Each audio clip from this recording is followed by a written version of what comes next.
Hello again. It's time for my March wrap up. I've not read as many this month, even though March was a longer month than February. I've read less books. I've read 1, 2, 3, 4, 5, 6. I've only managed to read 7 books this month. I must be slipping, and it's going to get even harder now to keep up the reading as time goes on, because middle of next month, middle of April, the lockdown in UK is easing, and all shops and restaurants and everything will be open again, so I'll be back to almost working full time again. So time for reading is going to be very short and far between. Anyway, so what did I read this month? The first one I read was this one, The Discomfort of Evening, and this was the one that won the International Booker Prize in 2020. This one I found very, very disturbing.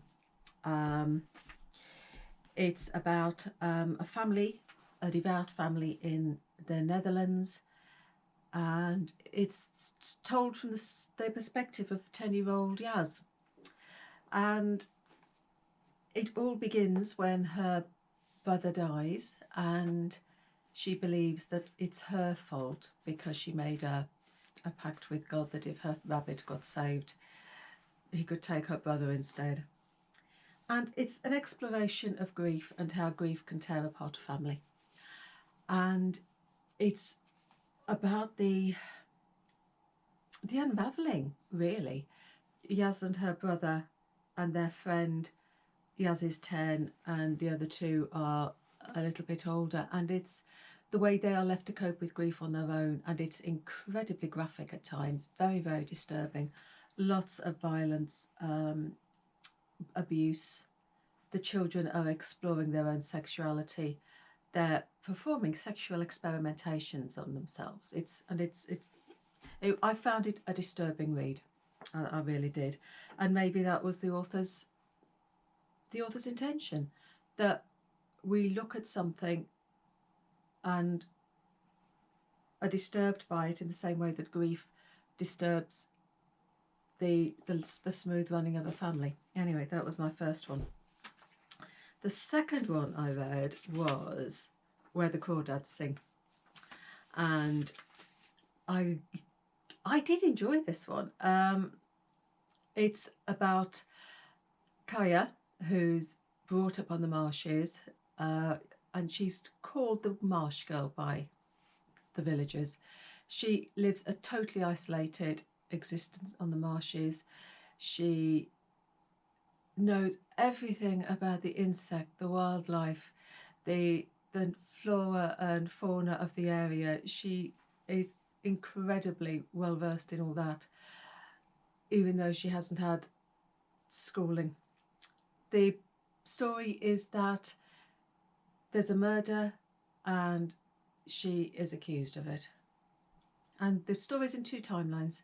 You've got Kaya's story from when she's a child coming up to present time with the murder, so you get to see events.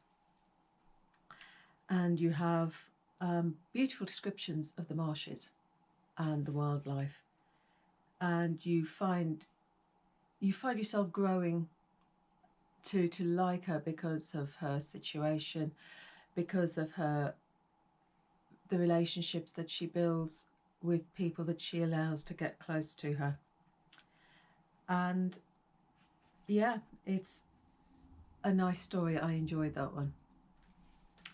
The next one was this one, Silver Sparrow by Tayari Jones. This one was a book that raised lots of questions, and it's all to do with bigamy. It's the story of 2 sisters, and they're both fathered by the same man. He's almost got a dual life. And one sister knows all about the other. So Dana knows all about her father's other family, although they have known nothing at all about Dana and her mother. And these 2 sisters become friends, and then everything starts to unravel.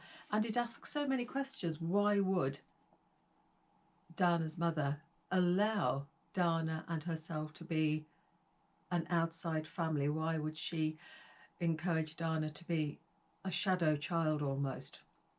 And it raises so many questions about the man and what it was his motivation to have two families. So that was an interesting read, and it raised a lot of questions. Next one was a book I was sent by NetGalley. It actually comes out next month.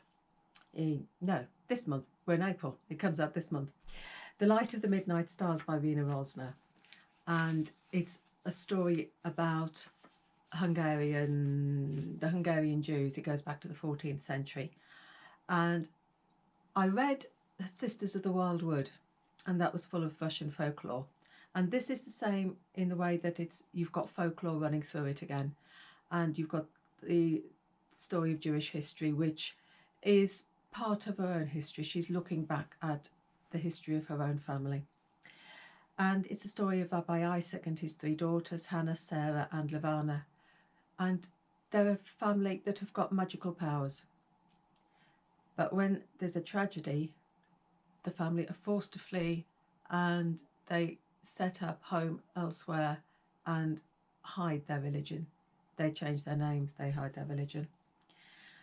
And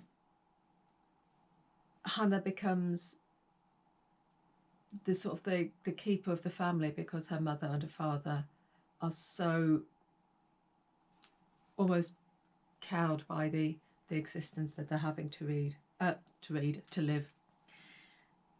It's a much darker read than Sisters of the Wildwood, and there's a couple of scenes in there that I found really disturbing. So beware of that if you're reading it. But the magic, the shape shifting, you've got dragons. It's a nice. I enjoyed it. You've got the magical realism in there as well. It's great. But just beware of the violence in there, that it just surprises you at times. The next one was also a NetGalley read, and it also comes out this month, and it's The Beautiful Ones by Silvia Moreno-Garcia. And if you remember, she wrote Mexican Gothic, but this one is not a horror story like that one.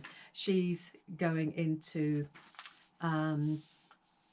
romance, almost historical romance, and you've got magic in there in the form of telekinesis.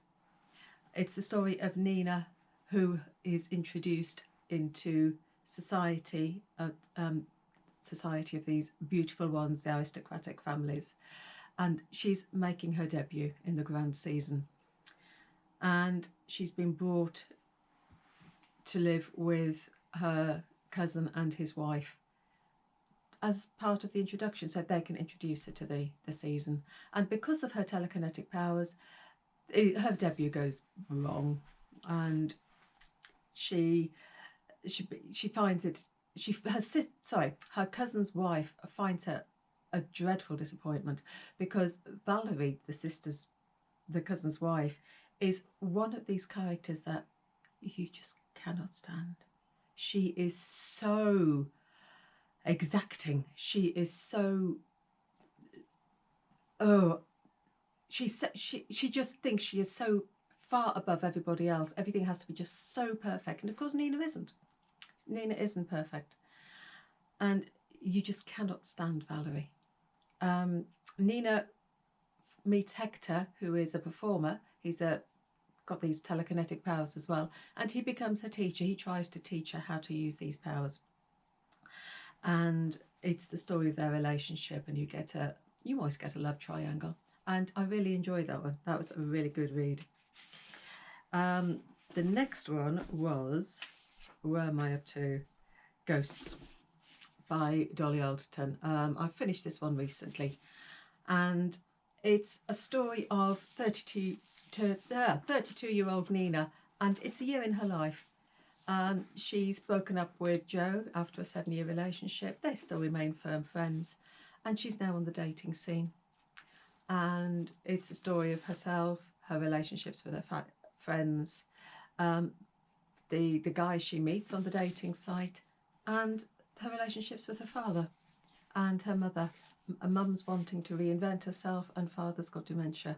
And there's some beautifully sensitive writing in here when she's talking about her father. And you've got the ghosts, you've got ghosts of her father's past life, you've got ghosts of her last relationship, you've got the ghosts that new partners bring to a relationship, the ghosts of their past relationships, and also ghosts.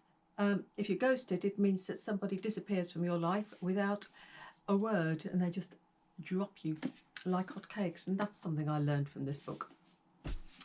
And the final book I read is The Girl Who Speaks By, which is totally different from anything else because this is the first of the Carnegie books, because I'm aiming to read all 8 of the Carnegie shortlist before the prizes are announced.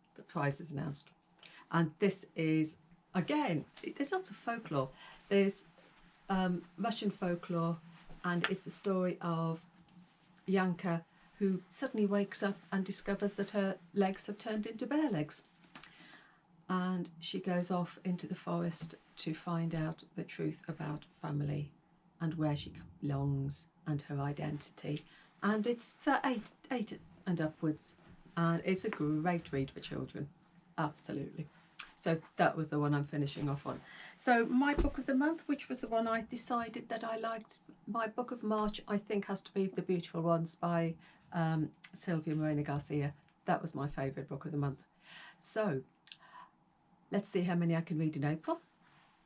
Let me know what you've been reading this March. And again, if you like the video, like, subscribe, and I'll catch you all next time. So happy reading and bye.